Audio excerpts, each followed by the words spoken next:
वो सभी प्रतिबिंब जोरों से हंसने लगे। हा डा।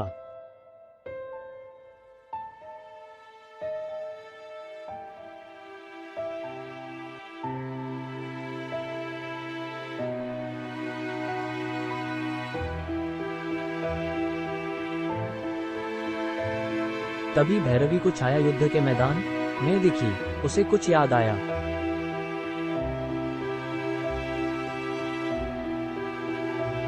माय, भैरवी ने देखा कि एक ही दिन की परछाई धरा पर पड़ रही थी। भैरवी ने लपककर उसकी जंघा पर प्रहार किया। हाँ।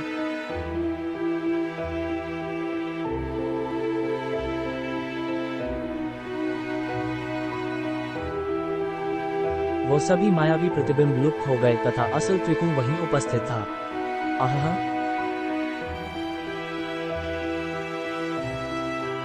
एक सुरक्षा कवच निर्मित कर भैरवी ने आंखें बंद करके कुछ मंत्र पढ़े।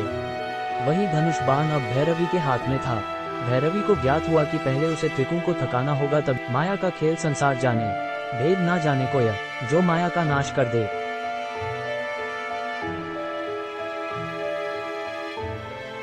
माया भी उससे बड़ा ना हाय।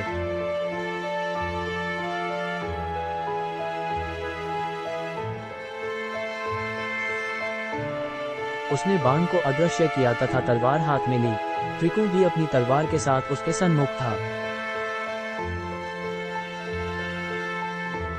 जेड। भैरवी ने वायु की गति से भी तेज ए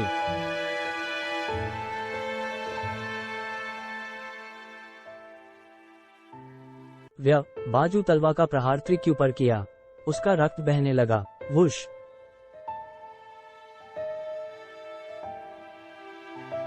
त्रिक्यू ये देख आश्चर्यचकित हुआ कि अभी तक के घाव अपने आप ठीक हो रहे थे, परंतु भैरवी का दिया घाव वैसा ही था।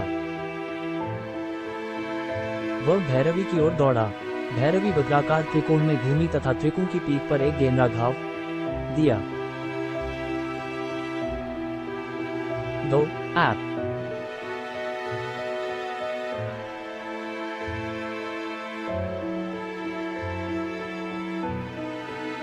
भैरवी और त्रिकुण दोनों ही बुरी तरह थक चुके थे, परंतु भैरवी को ज्ञात था कि आज उसे थकना नहीं है। वह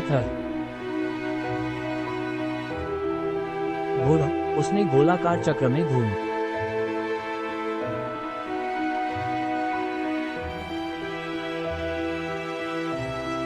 एक प्रहार सीधा उसके रीढ़ की हड्डी पे किया।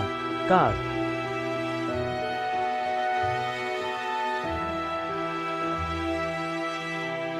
राणा।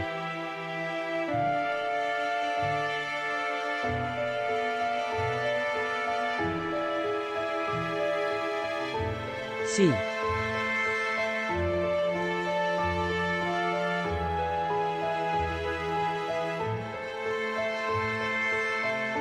फॉल्स।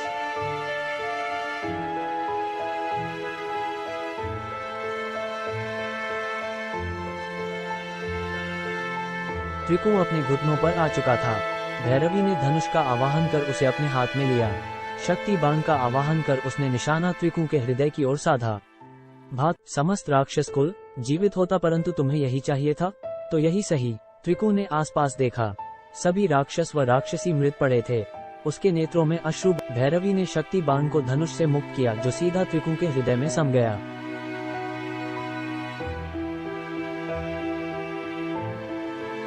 दस आए।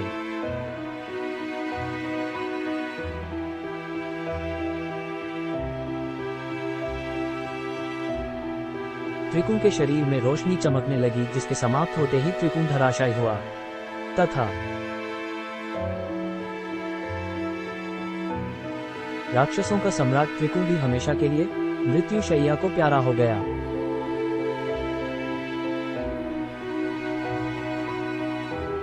फॉल्स।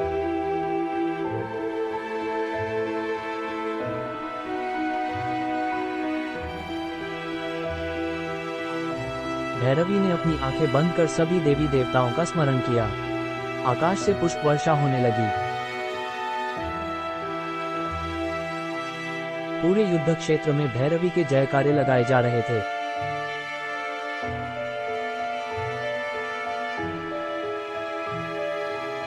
काल भैरवी की जय हो। सभी एक ही स्थान पर एकत्रित हो चुके थे।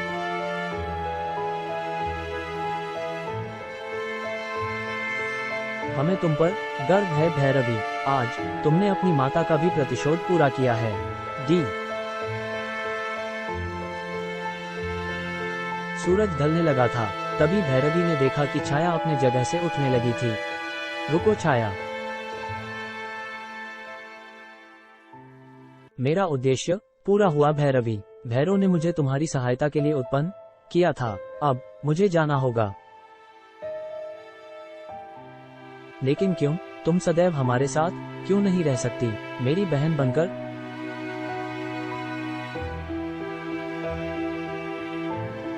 क्योंकि मैं तुम्हारा ही एक हिस्सा हूँ। मैं भले ही हमेशा दिखाई ना दूं, परंतु सदैव तुम्हारे साथ ही रहूंगी। इतना कहते ही वो आसमान में कहीं ओझल हो गई। भैरवी उसी ओर ताकती रह गई। उसकी आंखों में आंसू आ गए थे। फॉल्स।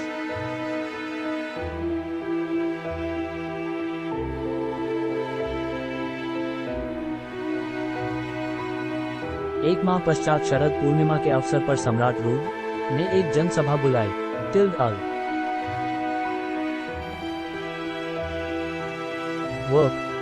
आज शारद पूर्णिमा के सुअवसर पर मैं सम्राट रुद्र प्रताप आप सभी का परिचय आपके नए स्वामियों से करवाऊंगा।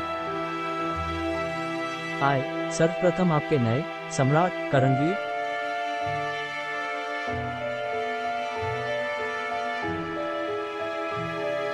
सभी ने नए महाराज का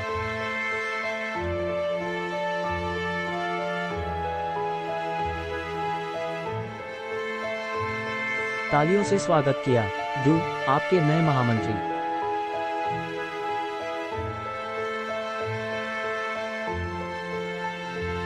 शौर्य प्रताप तथा आपकी नई सेनानायक काल भैरवी।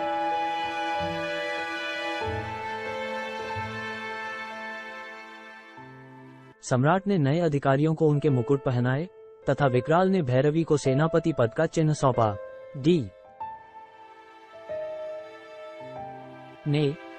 पूरा सिंघस राज्य खुशियों से भर चुका था।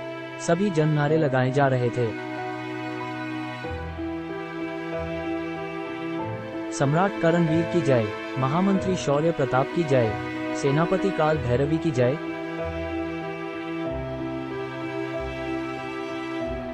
माइलाइन। इसी प्रकार आने वाले वर्षों में काल भैरवी ने अपने पिता के सपने को साकार कर सिंघस्य राज्य की सेनापति बनकर अपना कर्तव्य निभाया। 174 वाय।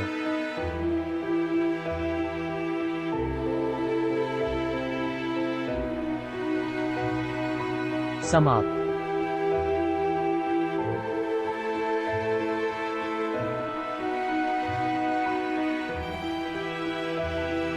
False.